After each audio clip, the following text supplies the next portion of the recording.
اعوذ باللہ من الشیطان اللعین الرجیم بسم اللہ الرحمن الرحیم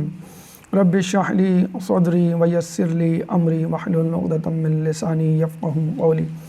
ان اللہ وملائکتہ یصلون علی النبی یا ایہا الذین آمنوا صلوا علیہ وسلموا تسلیما اللہم صل علی محمد وآل محمد وعجل فرجہم۔ ہمارا آج کا موضوع ہے شیعہ دو نمازیں ملا کر کیوں پڑھتے ہیں، یعنی جمع بین الصلاتین۔ اس موضوع کے حوالے سے چند مقدماتی گفتگو آپ کے سامنے پیش کی جائیں گی تاکہ موضوع کی وضاحت اور اہمیت پر روشنی ڈالی جا سکے۔ اس کے بعد جمع بین الصلاتین کے مسئلے کو آپ کے سامنے اجاگر کیا جائے گا، ایک منظر کشی کی جائے گی، اور مروجہ طریقے کو جو ٹرینڈ ہے نماز کے جمع کرنے کے حوالے سے وہ آپ کے سامنے پیش کیا جائے گا۔ اس کے بعد ہم دلائل دیں گے اس حق میں کہ جمع بین الصلاتین کیوں کر جائز ہیں، اور آخر میں کلام آخر۔ سب سے پہلے مقدمے میں نماز کے حوالے سے کچھ گفتگو۔ نماز یعنی صلاۃ کے لغوی معنی ہیں دعا، اصطلاحی معنی قیام اور رکوع و سجود و دیگر افعال میں مخصوص اذکار کو متعین اوقات میں انجام دینا، یعنی حرکات و سکنات بھی معین ہیں، اذکار جو ہم پڑھتے ہیں چیزیں نماز میں وہ بھی معین ہیں، اور اس کے ساتھ ساتھ اوقات بھی معین ہیں۔ اس سے ہٹ کر حرکات و سکنات کی جائیں، اس سے ہٹ کر اذکار کیے جائیں، اور متعین اوقات سے ہٹ کر نمازوں کو ادا کیا جائے تو نماز قبول نہیں ہوگی۔ نماز کی اہمیت کا اندازہ اس بات سے لگا لیجئے کہ قرآن میں 700 مقامات پر نماز کا تذکرہ ہوا ہے، 700 سے زیادہ، more than 700 ٹائمز۔ اللہ تعالیٰ سورہ بقرہ آیت نمبر 45 میں فرماتا ہے وَاسْتَعِینُوا بِالصَّبْرِ وَالصَّلَاةِ وَإِنَّهَا لَكَبِیرَةٌ إِلَّا عَلَى الْخَاشِعِینَ، اور مدد لو صبر سے اور نماز سے، اور بے شک نماز بہت شاق ہے، گراں ہے لوگوں پر سوائے ان لوگوں کے جو کہ اللہ سے خوف رکھتے ہیں۔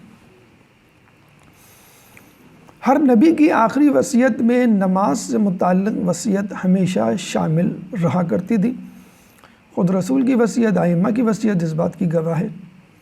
روز قیامت جو پہلا سوال پوچھا جائے گا وہ نماز کا ہوگا، اور اگر نماز قبول ہو گئی تو باقی اعمال بھی قبول ہو جائیں گے، جسے کہتے ہیں first impression is the last impression. اور پھر ہم یہ دیکھتے ہیں کہ دیگر اعمال کی قبولیت کے لیے کچھ شرائط ہیں۔ مثلا حج کے لیے اگر آپ کو جانا ہے تو صاحب استطاعت ہونا ضروری ہے، راستوں کا محفوظ ہونا ضروری ہے، اور آپ کی غیر موجودگی میں آپ کے گھر والوں کی حفاظت ضروری ہے، یعنی ضمانت ضروری ہے اس بات کی۔ روزے کے لیے صحت اور سفر کی شرائط کہ صحت مند ہونا، کوئی بیماری تو نہیں ہے، سفر میں تو نہیں ہے انسان۔ لیکن اگر ہم نماز کو دیکھیں تو اس میں کوئی شرط نہیں، ہر حالت میں نماز پڑھنی ہے، چاہے آپ بیمار ہی کیوں نہ ہوں، چاہے آپ کھڑے ہو کے نہ پڑھ سکیں تو بیٹھ کے پڑھیں، بیٹھ کے نہ پڑھ سکیں تو لیٹ کے پڑھیں، حتیٰ کہ یہ بھی ہے کہ اگر انسان مر رہا ہو تو نماز کی نیت کر لے، چاہے دوران نماز اس کی جان نکل جائے۔ چنانچہ اس اہمیت کے پیش نظر تقاضۂ عقل یہ ہے کہ نماز کو بہت اہمیت دی جائے اور اس کو صحیح طور پہ ادا کیا جائے، اور صحیح طور پہ ادا کرنے کے لیے ہمارے لیے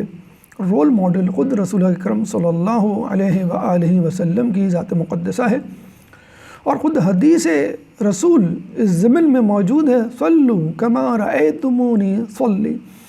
کہ نماز اس طرح پڑھو کہ جس طرح تم مجھے نماز پڑھتا ہوا دیکھتے ہو۔ چنانچہ اگر ہم رسول کی ادا کی گئی نماز کو کسی طرح حاصل کر لیں، درک کر لیں، سمجھ لیں تو انشاءاللہ ہماری نماز ضرور قبول ہوگی۔ آئیے ہم اپنی گفتگو کے دوسرے مرحلے یعنی مسئلہ جمع بین الصلاتین کی طرف چلتے ہیں۔ ایشو کیا ہے، منظرنامہ کیا ہے، مسئلہ کیا ہے، فریقین کے درمیان نقطہ نزاع کیا ہے، بون آف کنٹینشن کیا ہے، اہل سنت حضرات کا نمازیں ملا کر پڑھنے کے حوالے سے کیا نقطہ نگاہ ہے، ہمارا کیا نظریہ ہے۔ ہمارے اوپر جو ایک تنقید کی جاتی ہے نماز مسئلہ جمع بین الصلاتین کے حوالے سے،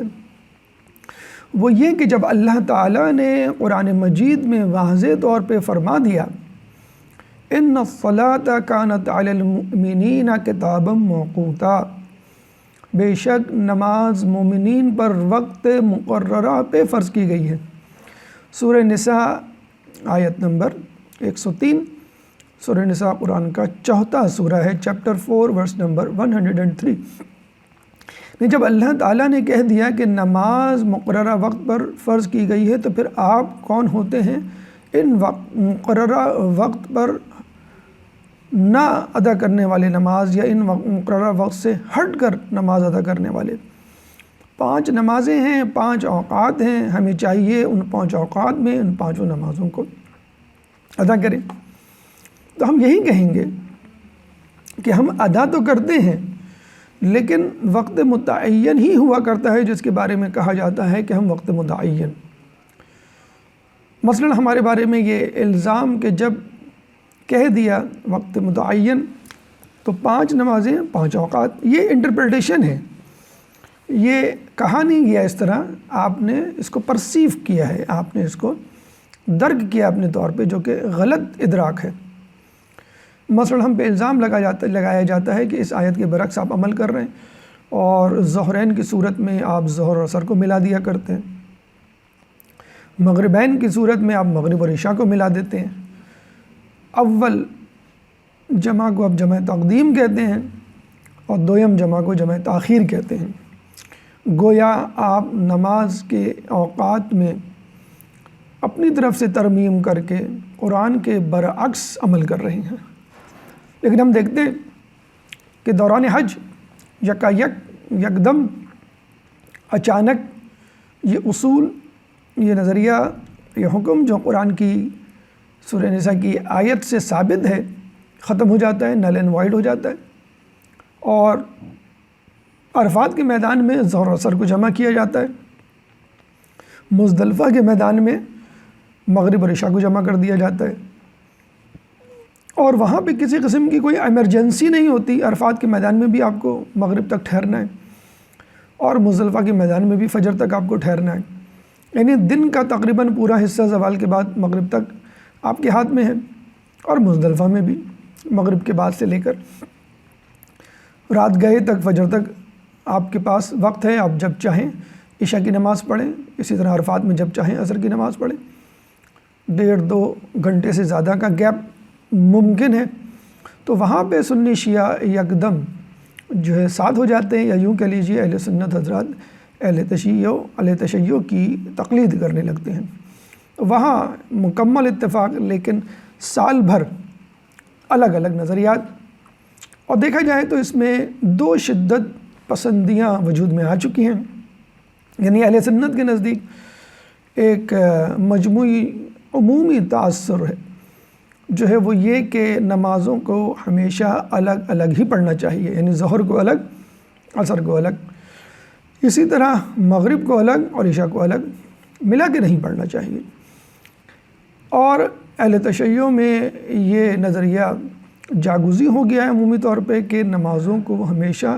جمع کر کے ہی پڑھنا چاہیے۔ اگر خدا نخواستہ ہم الگ الگ پڑھ دیں گے ظہر اور عصر کو یا مغرب عشاء کو تو ہماری نماز باطل یا غلط ہو جائے گی، ایسا بھی نہیں ہے۔ تو ان دونوں شدت پسندیوں کے درمیان حقائق پر مبنی نظریات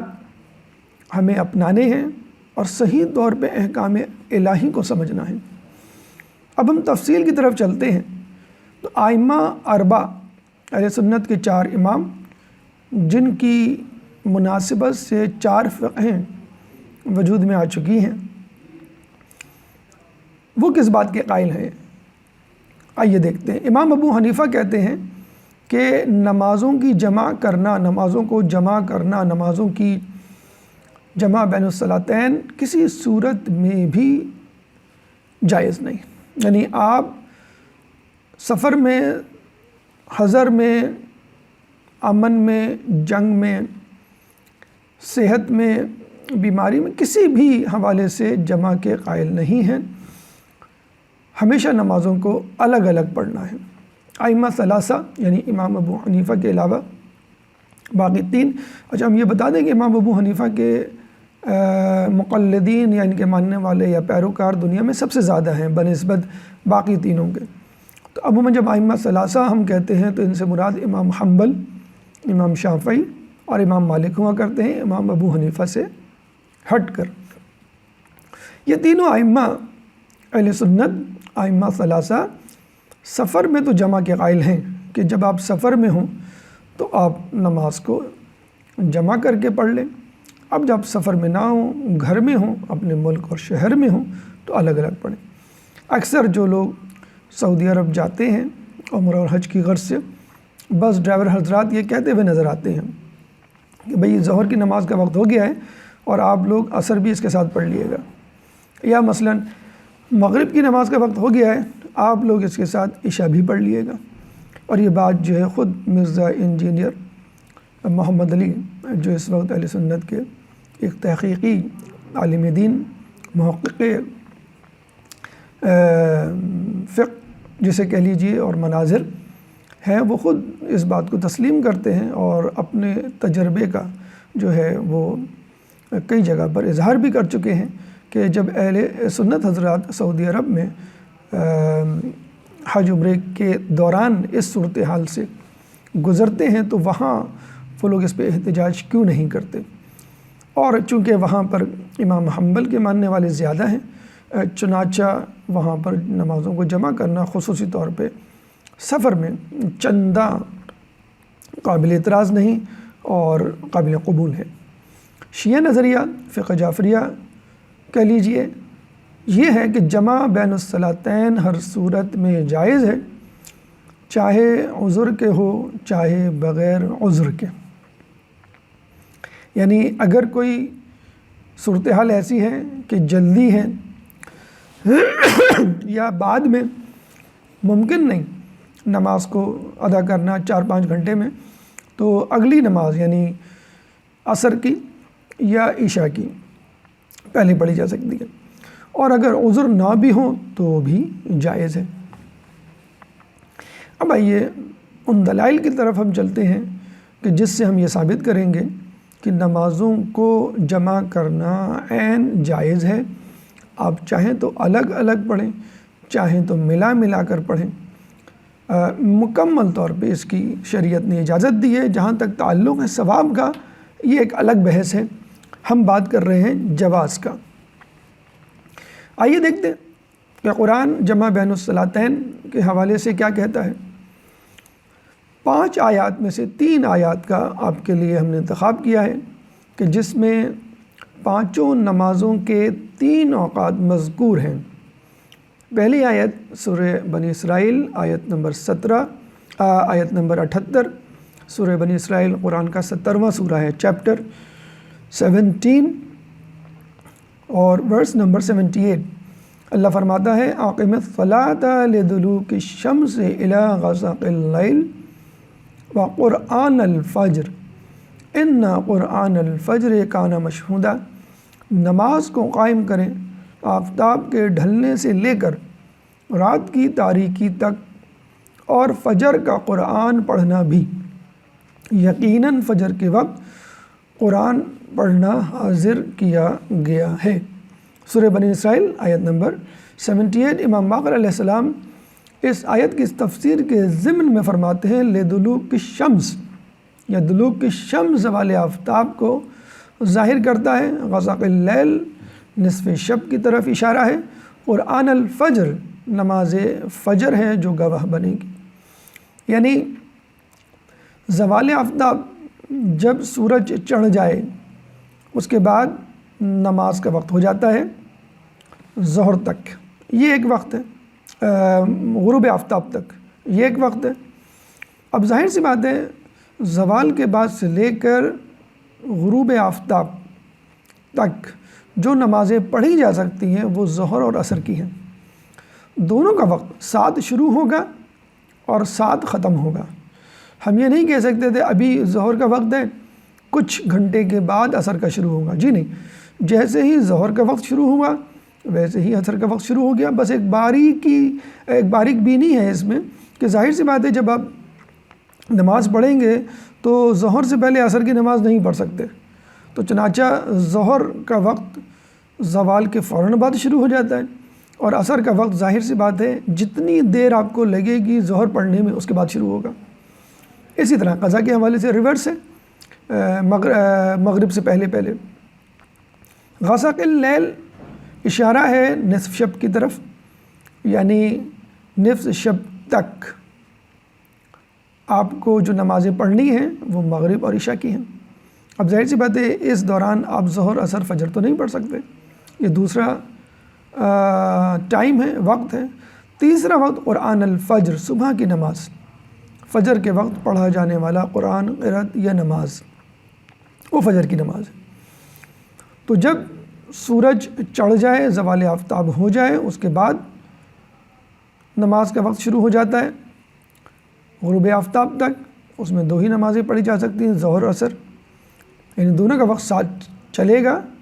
ساتھ رہے گا، شروع بھی ساتھ ہوگا، اختتام بھی ساتھ ہوگا۔ غسق اللیل یعنی نصف شب تک، غروب آفتاب کے بعد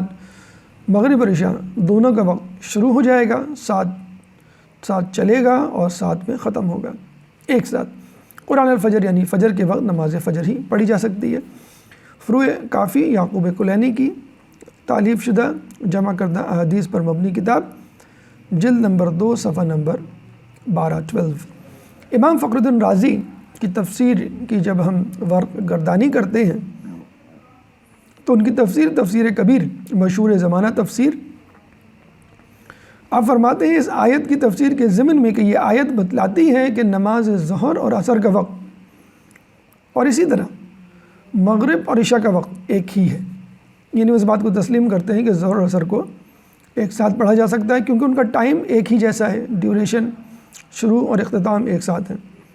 اسی طرح مغرب اور عشاء کا وقت ایک ہی ہے، یعنی ابتدا، دورانیہ اور اختتام، یعنی شروع میں ظہر عصر کو بھی ایک ساتھ پڑھا جا سکتا ہے اور اس کے بعد مغرب عشاء کو بھی ایک ساتھ پڑھا جا سکتا ہے۔ اہل سنت کے مشہور عالم دین شاہ ولی اللہ اپنی تفسیر، اس آیت کی تفسیر کے حوالے سے اپنی کتاب حجت اللہ بالغہ میں صفحہ نمبر 193 میں اپنا نظریہ پیش کرتے ہوئے فرماتے ہیں کہ نماز کے اوقات در حقیقت 3 ہی ہیں، صبح کا وقت، ظہر کا وقت اور رات کی تاریکی۔ پھر وہ آگے لکھتے ہیں ظہر کی نماز کا وقت غروب آفتاب تک پھیلا ہوا ہے، یعنی اس لیے ضرورت کے وقت نماز ظہر اور عصر، اسی طرح مغرب اور عشاء جمع کرنا جائز ہے۔ لیکن اگر تھوڑی سی دقت کریں تو تحریر میں تھوڑا سا تضاد ہمیں نظر آتا ہے۔ اوپر آپ کہہ رہے ہیں در حقیقت اور نیچے آپ کہہ رہے ہیں ضرورت کے وقت، یعنی ضرورتاً۔ جب آپ نے یہ کہہ دیا کہ نماز کے اوقات در حقیقت 3 ہی ہیں تو اس میں ضرورت یا عذر کا کوئی احتمال نہیں، گنجائش نہیں، یعنی جب در حقیقت میں 3 ہی اوقات ہیں تو اب آپ کی مرضی، چاہے عذر ہو نہ ہو، مرضی ہو نہ ہو، آپ کو اجازت ہے، رخصت ہے، جواز ہے اس بات کا کہ آپ ظہر اور عصر کو ایک ساتھ پڑھ لیں اور مغرب عشاء، کیونکہ اوقات 3 ہی ہیں۔ چنانچہ در حقیقت اور ضرورت کے وقت آپس میں ٹکراتے ہیں۔ در حقیقت نظریہ ہے اور ضرورت کے وقت آپ اپنا جسے کہتے ہیں کہ نقطہ اس میں شامل کر رہے ہیں، اور ضرورت کا لفظ استعمال کرنے کی چندہ گنجائش نہیں جب آپ نے در حقیقت کہہ دیا۔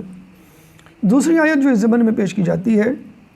وَأَقِمِ الصَّلَاةَ طَرَفَيِ النَّهَارِ وَزُلْفًا مِّنَ اللَّيْلِ، سورہ ہود آیت نمبر 114۔ سورہ ہود قرآن کا 11واں سورہ ہے، چیپٹر 11 ورس نمبر 114۔ اور دن کے دونوں کنارے اور کچھ رات گئے نماز پڑھو۔ یہاں بھی 3 اوقات ہیں۔ دونوں کنارے یا دونوں سرے سے مراد فجر اور زوال، یعنی دن کا شروع ہونا فجر کے وقت ہوتا ہے اور دن کا اپنے عروج پر جانا زوال کا ہوتا ہے۔ یہ دن کے دونوں کنارے ہو گئے۔ رات گئے یعنی رات کا وقت جب مغرب ہو جائے، رات جو ہے وہ چھا جائے، تو جب دن کے دونوں کنارے اور رات گئے کو ہم جمع کریں تو یہ 3 اوقات بنتے ہیں، فجر کا وقت، زوال کا وقت اور رات کا وقت۔ فجر کا وقت فجر کی نماز کے لیے، اور زوال کے وقت کے بعد مغرب تک جو نمازیں ادا کی جاتی سکتی ہیں وہ فجر اور ظہر، اور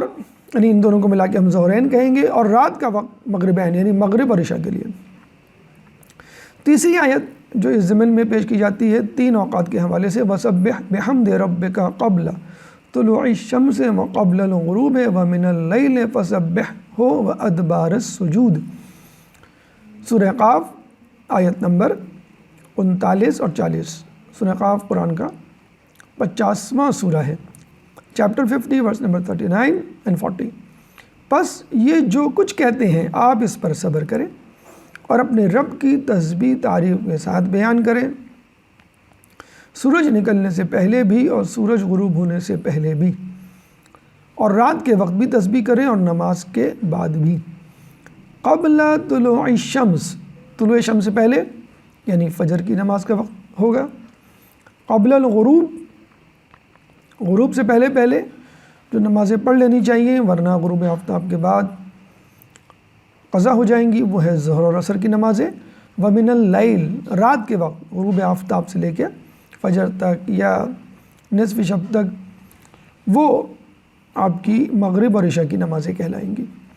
یہاں ایک بات مد نظر رہے کہ ان تمام یعنی تینوں آیتوں میں جو نماز کے اوقات درج ہیں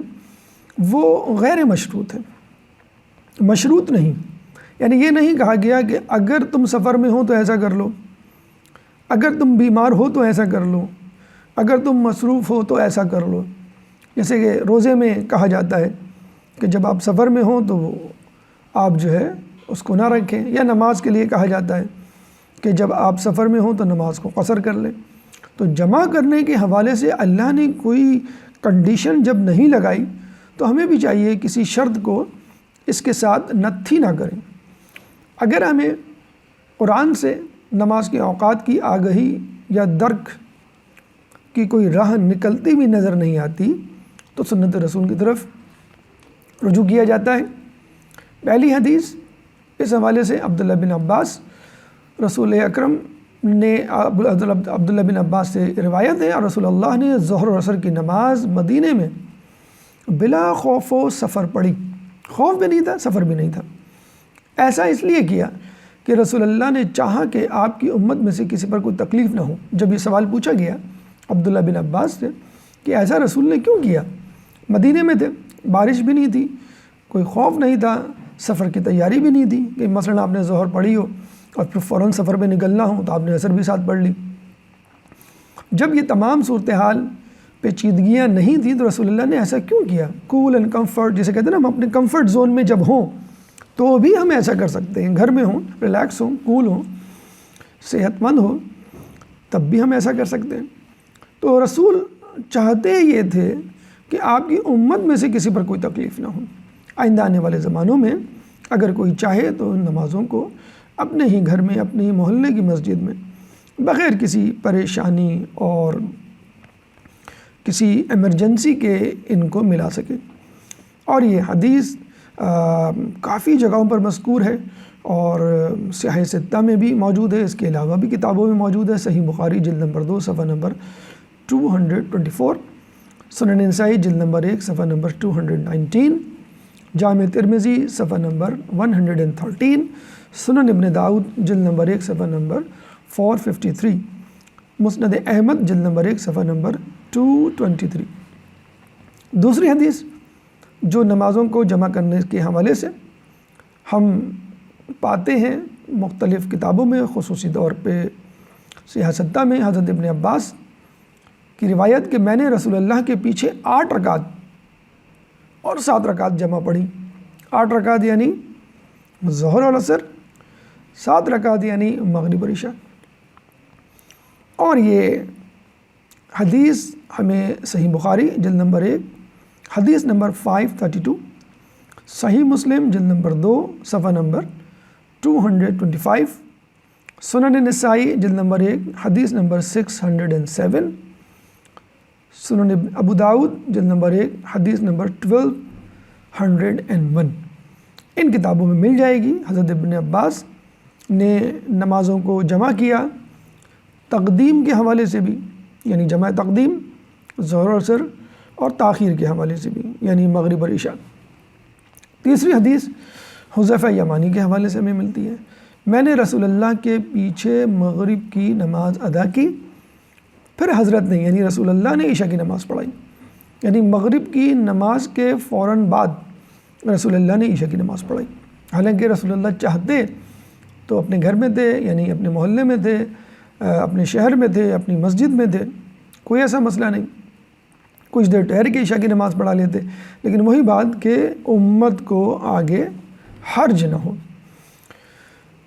قرآن اور سنت رسول کے بعد سنت اصحاب جو کہ ان کے ساتھی تھے، حواری تھے، دوست احباب میں شامل تھے، ساتھ اٹھنے بیٹھنے والے تھے، ان کو اپنی نگاہوں سے اور اپنے عقل و شعور سے دیکھا کرتے تھے کہ رسول کیا کر رہے ہیں، اور پھر ان جیسا عمل کرنے کی کوشش کرتے تھے۔ ان اصحاب کے حوالے سے بھی کئی کتابوں میں ان کا طریقہ نماز اور روش ہمیں ملتی ہے۔ مثلاً علاء بن عبد الرحمن بصرہ میں نماز ظہر کے بعد انس بن مالک کے گھر جاتے ہیں۔ اس وقت انس بن مالک بصرے میں رہتے تھے رسول کی وفات کے بعد۔ تو آپ دیکھتے ہیں کہ ظہر کی نماز وہ انہوں نے پڑھی، اور ظہر کی نماز کے بعد فوراً بعد وہ انس بن مالک کے گھر گئے، بہت دور نہیں تھا گھر، اور عصر کی نماز کا وقت جس طرح ہمارے یہاں کانسیپٹ ہے کہ اس وقت پڑھی جائے جب 2-2.5 گھنٹے یا اسے زیادہ گزر جائیں، اس سے پہلے نہیں۔ جب وہ گئے تو دیکھا وہ نماز عصر پڑھ رہے ہیں، پوچھا تو آپ نے کہا کہ میں نماز عصر پڑھ رہا ہوں، اور پھر یہ بھی کہا کہ تاخیر سے نماز عصر پڑھنا منافق کی نشانی ہے۔ یہ دوسرا اہم نقطہ انہوں نے بتایا۔ پہلا نقطہ تو ان کے عمل سے ظاہر ہو گیا کہ آپ نے ظہر پڑھی، اس کے بعد فوراً عصر پڑھ سکتے ہیں، اور دوسرا نقطہ یہ کہ عصر کی نماز کو تاخیر سے پڑھنا منافقوں کی نشانیوں میں سے ہے۔ سنن نسائی صفحہ نمبر 193 حدیث نمبر 515۔ دوسری روایت ابو امامہ بن سہل کے حوالے سے ہمیں ملتی ہے کہ جب انہوں نے عمر بن عبدالعزیز کے پیچھے نماز ظہر پڑھی، عمر بن عبدالعزیز بنو امیہ کے معتبر ترین متقی ترین حکمران گزرے ہیں۔ یہ وہ حکمران کہ جنہوں نے علی اور اولاد علی پہ صبح شتم بند کروایا، باغ فدق کو دینے کی کوشش کی۔ بہرحال دیگر تمام حکمرانوں سے بہتر حکمران، اور اہل سنت حضرات کے ہاں عمر بن عبدالعزیز کو عمر ثانی بھی کہا جاتا ہے۔ ابو امامہ بن سہل بعد از ادائیگی نماز ظہر جب وہ عمر بن عبدالعزیز کے پیچھے نماز ظہر پڑھ کر انس بن مالک جن کا بھی تذکرہ ہوا کہ گھر جاتے ہیں، تو پتہ چلتا ہے کہ وہ نماز عصر پڑھ رہے ہیں۔ جب پوچھا جاتا ہے کہ آپ کون سی نماز پڑھ رہے ہیں، کہا کہ عصر کی۔ پوچھا کہ وہ کیوں؟ ابھی تو ظہر کی نماز کا وقت ہے، اور ہم ظہر کی نماز پڑھ کے آ رہے ہیں، اور ہم نے تو نہیں پڑھی عصر کی۔ تو انس بن مالک نے جواب دیا، ہم لوگ اسی وقت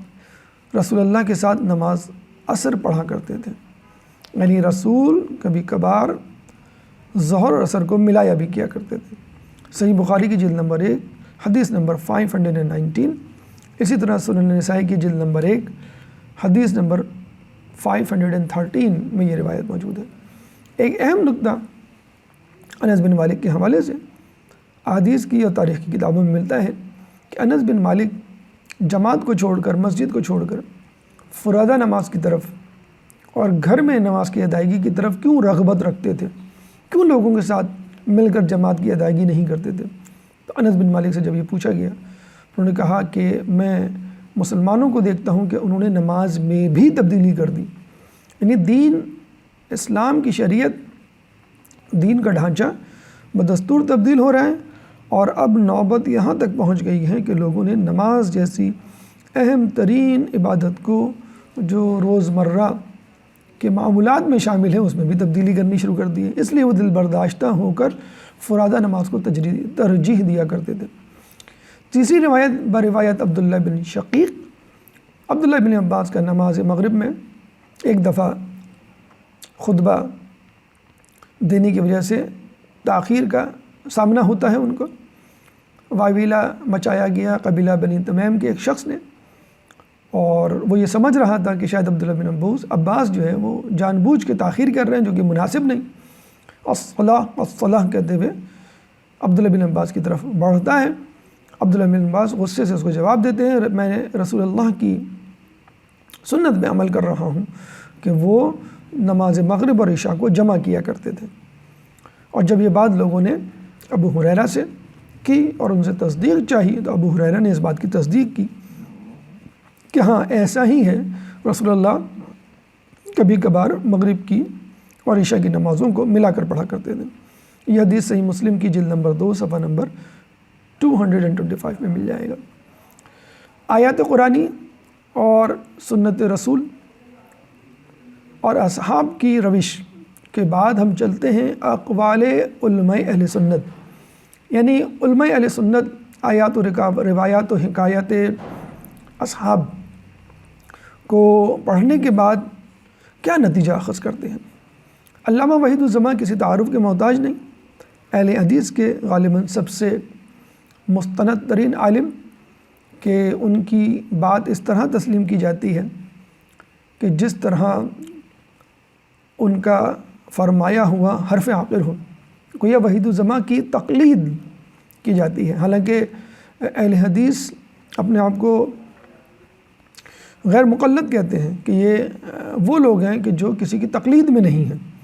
اور حدیث سے جو بات ثابت ہو اس کو لے لیتے ہیں،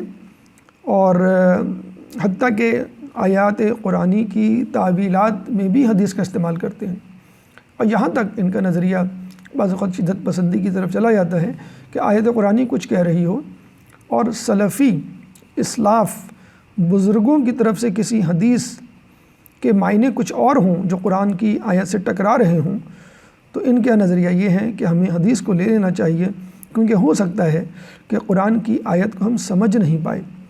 جبکہ ہمارے بزرگ قرآن اور حدیث دونوں کو بہتر سمجھتے تھے۔ بہرحال علامہ وحید الزماں کئی کتابوں کے مترجم ہیں، کئی حدیث کی کتابوں کے مفسر بھی ہیں، سیاہ ستہ اور دیگر کتابوں کا ترجمہ بھی کیا ہے اور ان پہ تبصرہ بھی کیا ہے، حاشیہ بھی ڈالا ہے۔ علامہ وحید الزماں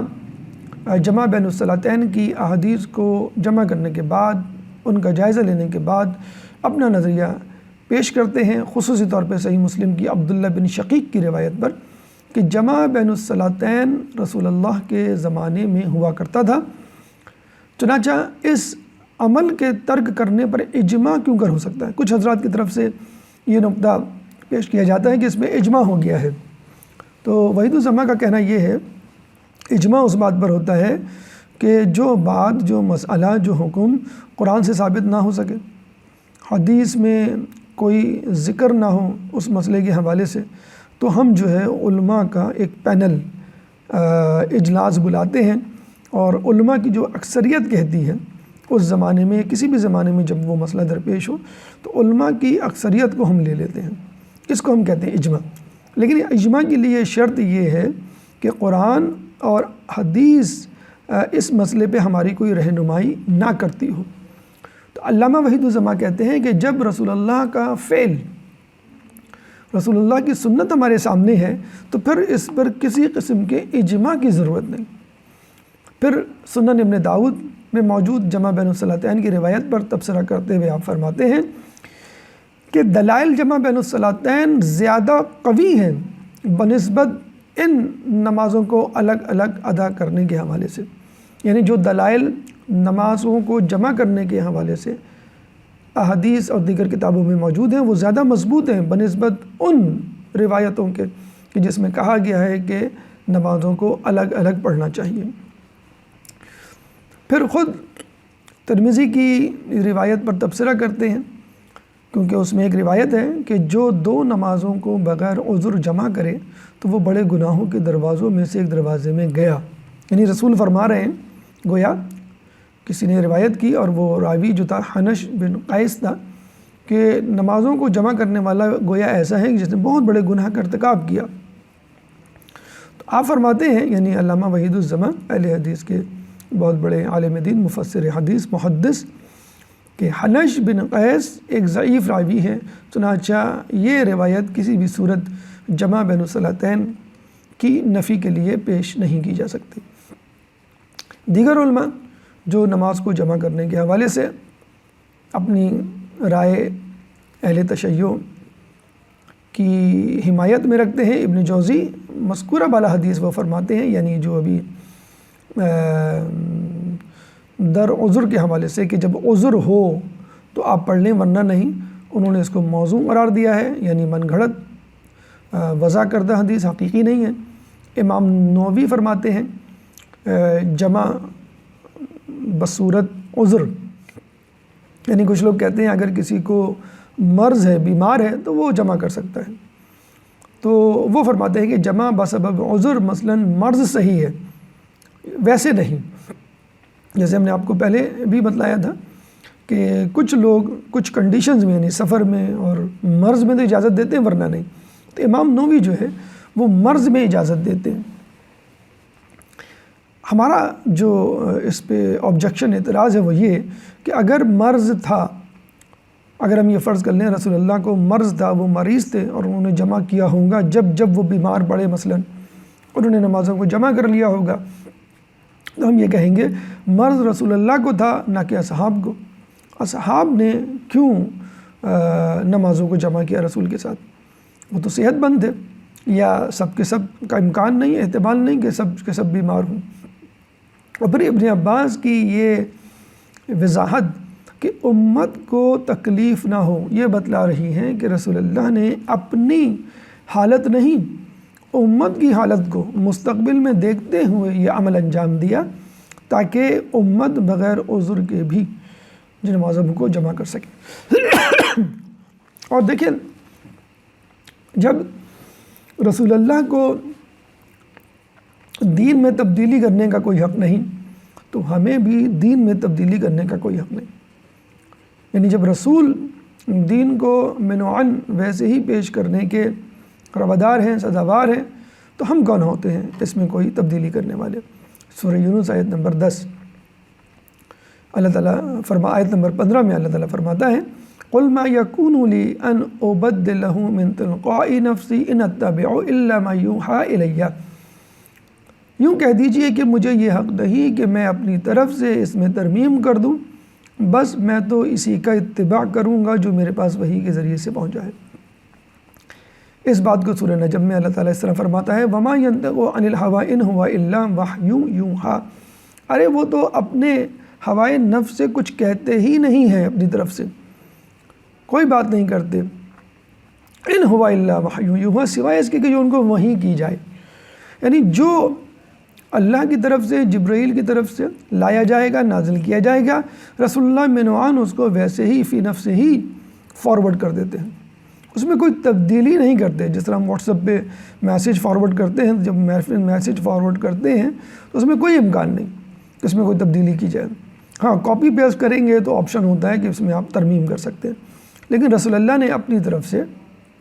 کوئی تبدیلی نہیں کی۔ تو جب رسول اللہ نے اپنے طور سے کوئی تبدیلی نہیں کی تو پھر رسول کی امت میں کوئی بھی شخص چاہے وہ امام ہی کیوں نہ ہو اپنی طرف سے تبدیلی کا مجاز نہیں۔ آخر میں ہم یہی کہیں گے کہ وقت فضیلت، جیسے کہ امام شافعی بھی ہم خیال ہیں، ہم نظریہ ہیں اور تائید کرتے ہیں کہ وقت فضیلت ہر نماز کے لیے تو ہے، اور وقت فضیلت پڑھی جانے والی نماز اس کے بعد پڑھی جانے والی نماز سے افضل ہے۔ یعنی نمازوں کو الگ الگ پڑھنے کے حوالے سے اگر کسی نماز کا وقت کہیں درج ہے تو یہ فضیلت کے اعتبار سے ہے، جائز ہونے کے حوالے سے یہ نہیں۔ یعنی اگر آپ اس وقت میں نہ پڑھیں مثلا تو آپ کی نماز ختم ہو جائے گی۔ یعنی ظہر کی نماز کا ایک وقت ہے، عصر کی نماز کا ایک وقت ہے، آپ نے ظہر کی نماز کا وقت ظہر کی نماز کے وقت پڑھا، ظہر کی نماز ظہر کے وقت پڑھی، عصر کی نماز عصر کے وقت پڑھی، ٹھیک ہے، فضیلت کے اعتبار سے تو ٹھیک ہے، لیکن آپ جمع کر سکتے ہیں۔ اس بات کو ہم پہلے ہی بیان کر چکے کہ نمازوں کو الگ الگ پڑھنے کی اجازت ہے، بلکہ فضیلت ہے، ابھی آگے آئے گا کہ وقت فضیلت الگ ہے اور وقت جواز الگ ہے۔ اور اسی بات کو امام شافعی بھی بیان کر رہے ہیں کہ وقت فضیلت ہر نماز کے لیے الگ الگ ہے، اور ہم خود بھی اس بات کے قائل ہیں۔ جیسے امام جعفر صادق علیہ السلام فرماتے ہیں ہر نماز کے لیے 2 وقت ہیں، اول وقت اور وقت فضیلت۔ اول وقت یعنی جب آپ نماز پڑھ سکتے ہیں، وقت فضیلت جب نماز پڑھنے کی زیادہ فضیلت زیادہ ثواب ہو۔ یعنی جب زوال کے بعد ہم ظہر کی نماز پڑھیں گے تو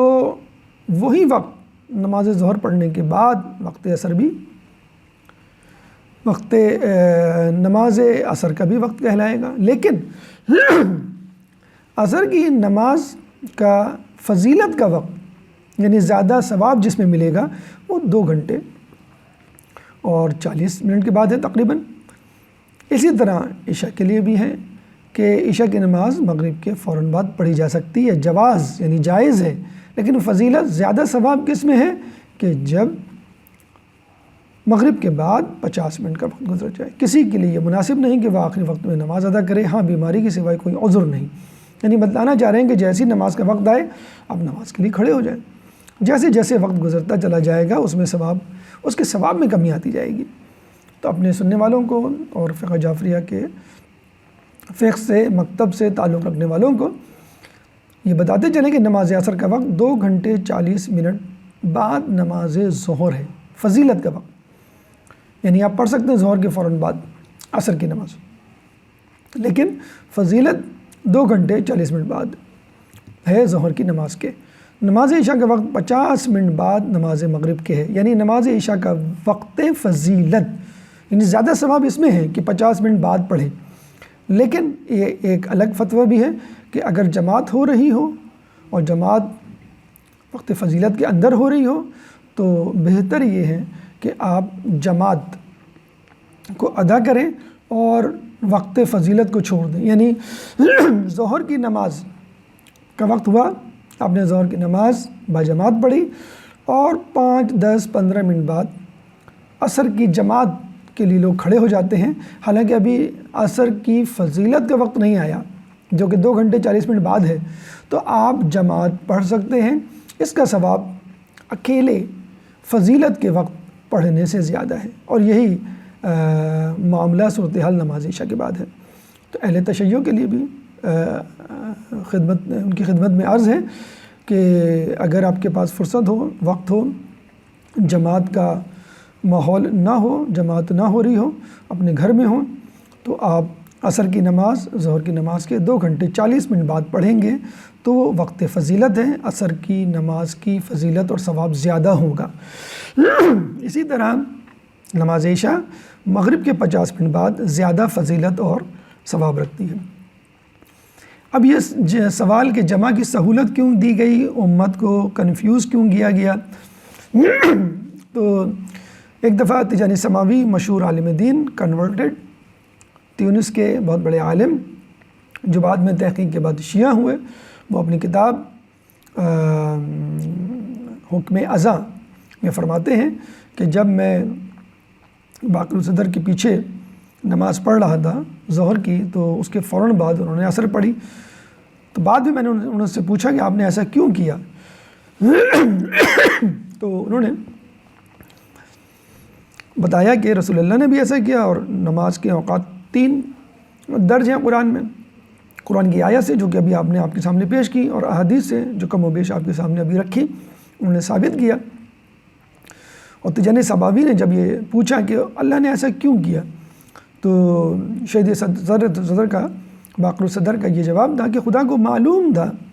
کہ آئندہ آنے والے زمانے میں لوگوں کی مصروفیات کیا ہوں گی، اور یقیناً آج کل کا دور مصروف ترین دور ہے، لوگ گھر سے نکلتے ہیں، مصروفیات اور حالات یعنی صورتحال ایسی ہوتی ہے کہ آپ نمازوں کو الگ الگ یعنی ظہر کو الگ اور عصر کو الگ یعنی 2 گھنٹے 40 منٹ بعد، مغرب کو الگ اور عشاء کو الگ یعنی 50 منٹ بعد ادا کرنے سے قاصر ہوتے ہیں۔ تو آپ کے لیے جواز پیدا کیا گیا ہے، چاہیں تو آپ ساتھ پڑھیں، چاہیں تو آپ الگ الگ پڑھیں۔ تو یہ اس امت پہ ایک آسانی ہے، ایک سہولت ہے جو اللہ تعالیٰ نے نمازوں کو جمع کر کے لوگوں کے سامنے پیش کی ہے۔ چنانچہ خلاصہ کلام یہ ہے کہ جمع بین الصلاتین بغیر عذر کے جائز ہے، یعنی نمازیں الگ بھی پڑھی جا سکتی ہیں اور ملا کر بھی۔ اول وقت اور وقت فضیلت یہ 2 الگ الگ چیزیں ہیں۔ اللہ تعالیٰ سے دعا ہے کہ ہمیں نمازوں کو اس طرح پڑھنے کی توفیق عطا فرما جس طرح رسول اللہ اور ان کے جانشینوں نے پڑھی، نمازوں میں خشوع و خضوع پیدا کرنے کی توفیق عطا فرما، ہماری نمازوں کو قبول فرما، اور تعلیمات اہل بیت کو دنیا کے کونے کونے میں پھیلانے کی توفیق عطا فرما۔ یا خدا جو لوگ پریشان حال ہیں ان کی پریشانی کو دور فرما، جو بے روزگار ہیں ان کو رزق حلال عطا فرما، جو رزق حلال کما رہے ہیں ان کے رزق حلال میں برکت عطا فرما، جو مقروض ہیں ان کے قرضوں کو ادا فرما، جو زندان میں ہیں ان کو رہائی عطا فرما، جو گمشدہ ہیں ان کو ان کے پیاروں سے ملا، جو سفر میں ہیں ان کو ان کی منزل تک پہنچا۔ مسلمان دنیا میں جہاں جہاں ظلم و ستم کا نشانہ بنے ہوئے ان سے ظلم و ستم کو دور فرما۔ کرونا اور اس جیسی دیگر بیماریوں سے مومنین بالخصوص اور دیگر مسلمانوں کو بحق شفائے کربلا صحتیابی عطا فرما، امام کے ظہور میں تعجیل فرما، ہمیں ان کے انصار و اعوان میں شامل فرما۔ ربنا تقبل منا انک انت السمیع العلیم وتب علینا انک انت التواب الرحیم برحمتک یا ارحم الراحمین۔